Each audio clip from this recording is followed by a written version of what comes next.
ECCE కోసం సామాజిక కార్యక్రమం గురించి చెప్పారు. మొదలు పెట్టారు క్లాసు.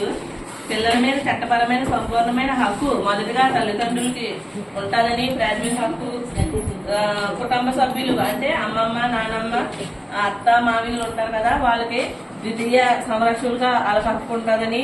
తర్వాత మూడోది సమాజం అంటే మన చుట్టుపక్కల వారు ఉన్నారు కదా, వాళ్ళకి ఉంటుందని. తర్వాత సామాజిక భాగస్వాములు అంటే యువజన సంఘాలు, డ్వాక్రా గ్రూపులు, కిషోర్ బాలికలు కూడా ఉంటారు కదా, వాళ్ళకి కూడా మన పిల్లలపైన హక్కు ఉంటుందని చెప్పారు. సామాజిక భాగస్వామ్యం అంటే పెద్ద పెద్ద సంస్థలు ఉంటాయి కదమ్మా, రైలు ఫ్యాక్టరీ వాళ్ళు, తర్వాత ఎన్నో కంపెనీల వాళ్ళు కూడా ఉంటారు కదా, వాళ్ళతోటి మనం ఈ 5 అభివృద్ధుల గురించి చెప్పి ప్రీ స్కూల్ యాక్టివిటీకి సంబంధించిన మెటీరియల్ తయారు చేసుకోవడానికి వాళ్ళు ఏమైనా డొనేషన్ తీసుకోవచ్చు అని చెప్పారు. తర్వాత ముందుగా తల్లిదండ్రులు ప్రీ స్కూల్ యాక్టివిటీలో భాగస్వాములు చేయాలని చెప్పారు. వాళ్ళు భాగస్వాములు చేయాలంటే మనం ముందు వాళ్ళకి మనం సందేశం అందించాలి. కాబట్టి గృహ సందర్శన ద్వారా, వాట్సాప్ గ్రూపుల ద్వారా మనం ప్రతి నెల ఈసీసీ డే ఎలా జరుపుకుంటాము, ఏ రోజు జరుపుకుంటాము అని ముందుగా వాళ్ళకి మనం మెసేజ్ చెప్పాలి. కాబట్టి ప్రతి నెల 5వ తేదీని మేము ఆ స్కూల్లో ఈసీసీఈ డే జరుపుకుంటామమ్మా అనేసి వాళ్ళకి తెలియజేయాలి. గ్రామ పెద్దలకు, తల్లిదండ్రులకు, కిషోర బాలికలకు, కిషోర బాలికలకు, తర్వాత తల్లిదండ్రులు లేని పిల్లలు ఎవరైనా ఉంటే కుటుంబ సభ్యులు కూడా తెలియజేస్తాము. వాళ్ళ కుటుంబ సభ్యులకు అంటే సంరక్షకులు. ఆ నెలకు సంబంధించిన యాక్టివిటీ అంటే టీఎంఎల్ మనం తయారు చేసుకొని ఆ నెలకు సంబంధించిన కథలు, పాటలు, సృజనాత్మకత గురించి కరెక్ట్ గా సరైన మెసేజ్ మనం తల్లిదండ్రులకు అందించాలి. కిషోర్ భాషను కూడా ఉపయోగించుకోవాలని చెప్పారు. తర్వాత 3 నుంచి 6 సంవత్సరాల పిల్లలు అందరినీ కూడా 5 రకాల అభివృద్ధిని నేర్పి మనం వారిని సంపూర్ణ వ్యక్తిగా తీర్చిదిద్దే బాధ్యత అంగన్వాడీ కార్యకర్తదేనని, మనం ఏం చేసినా 5 రకాల అభివృద్ధులు కలిగి ఉండాలని చెప్పారు. అవి ఏంటంటే శారీరక అభివృద్ధి అంటే స్థూల మరియు సూక్ష్మ, భేదాభివృద్ధి, సామాజిక భావోద్వేగ అభివృద్ధి, భాషాభివృద్ధి, అక్షరాస్యత అభివృద్ధి, సౌందర్యం మరియు సాంస్కృతిక అభివృద్ధులు కలిగి మనం ఏ అభివృద్ధి చేసినా ఈ 5 అభివృద్ధులు అందులో ఉండేలాగా చూడాలని చెప్పారు. తర్వాత గురువులు అంటే మనం పిల్లల్లో నమ్మకాన్ని కలిగించేలా ఉండాలని, తర్వాత తల్లిదండ్రుల అవగాహన మరియు చైతన్యం తెచ్చి పిల్లలు మన స్కూల్కి వచ్చేలాగా తయారు చేయాలని చెప్పారు. తర్వాత పాఠశాల సంసిద్ధత అంటే స్కూల్ రెడీనెస్ మేళ అనేది పిల్లల్లో పాఠశాలకు సులభంగా మరియు విజయవంతంగా రావడానికి సిద్ధంగా ఉండటం. భాష, మేధ, బుద్ధి వికాసం మరియు పిల్లల ప్రదర్శనకు వాళ్ళ పాఠ్యాంశం సిద్ధంగా ఉన్నారని అర్థం. వ్యక్తిగత నైపుణ్యాలు, సామాజిక నైపుణ్యాలు పెంపొందించాలి అని చెప్పారు. తర్వాత పేరు నమోదు చేసి సమాజంలో కూడా పిల్లలు మనం కలుపుకోవాలి. పిల్లల్లో పరిశీలన శిక్షణ పెంపొందించాలని అని చెప్పారు. తర్వాత అంగన్వాడీ కార్యకర్త కేంద్రానికి వెళ్ళి ఏమేమి కర్తవ్యం నిర్వహించాలని మా తోటి సోదరీమణులను ఒకరిని అడిగి తెలుసుకున్నారు. తర్వాత 11 నుంచి ఫీడ్బ్యాక్. పాఠశాల సంసిద్ధత మేళా గురించి మళ్ళీ మేడం గారు మొదలు పెట్టారు.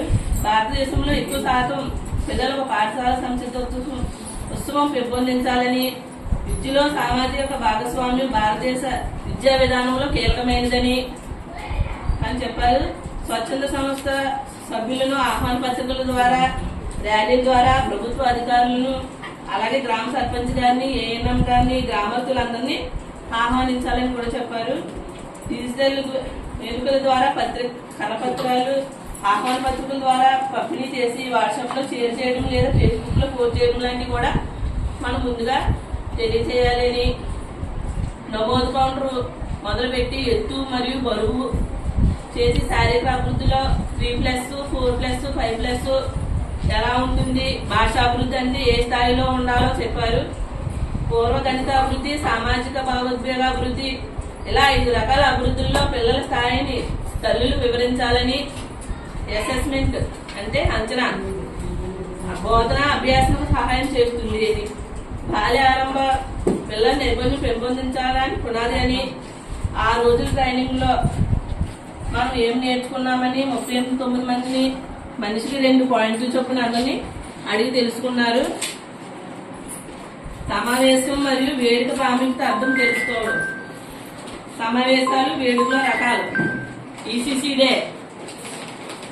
డే ఎలా చేయాలి, ఎవరెవరిని పిలవాలి, ఎలా డెకరేషన్ చేయాలి, ఈ కార్యక్రమాన్ని నిర్వహించడంలో ముఖ్య ఉద్దేశం పిల్లల జీవితంలో ప్రాథమిక దశ నుండే వారి అవసరమైన సౌకర్యాలను అందుబాటులో తేవడం, పిల్లల పునాది స్థాయి నుండి తల్లిదండ్రులు సమాజ సభ్యుల్లో వారితో కలిసి పనిచేయడం ద్వారా వారికి అభ్యాసన బలమైన పునాది ఏర్పరచడమే కాకుండా వారి సమగ్ర అభివృద్ధి కూడా పరిపూర్ణంగా తోడ్పడడం జరుగుతుంది అని మా తోటి సోదరీమణులతో ఈసీసీఏ డే డెమో చేసి చూపించారు.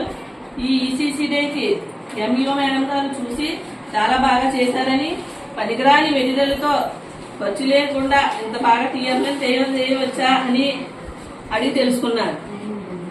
Lunch break.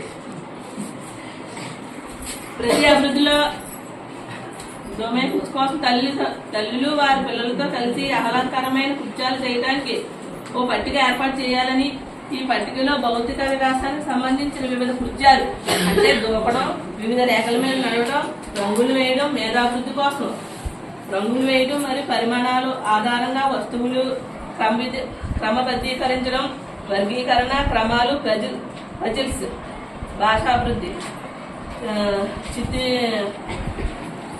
అక్షరాలు గుర్తించడం, వస్తువులు పేర్లు పెట్టడం వంటివి, గణిత అభివృద్ధి, వస్తువులు లెక్కించడం, సైకిల్ గుర్తింపు వంటిపై వివిధ కృత్యాలు ఉంటాయని తల్లులు మరియు పిల్లల రిజిస్ట్రేషన్ టేబుల్ వద్ద నుండి ప్రారంభిస్తారు. ఈ నిర్దిష్ట కృత్యాల్లో పాల్గొనడానికి ఒక్కొక్కరుగా ప్రతి టేబుల్ ని సందర్శిస్తారని, తల్లులు మేళా రిపోర్ట్ కార్డు కూడా ఫీడ్బ్యాక్ అందుకుంటారని, ఇంట్లో ఇటువంటి కృత్యాలు ఎలా మద్దతు ఇవ్వవచ్చని తల్లులు సలహా ఇస్తారని, వారు పాల్గొనేందుకు వారిని అభినందిస్తారు. గ్రాడ్యుయేషన్ వేడుక. పూర్వ ప్రాథమిక విద్యను పూర్తి చేసి 1వ తరగతిలో ప్రవేశించడానికి ఒక వేడుకలా చేసుకున్నాము. డిఈఓ సారు, మేడం గారు, మాస్టర్ గారు, మా తోటి సోదరిమణులు కలిసి గ్రాడ్యుయేషన్ డే చాలా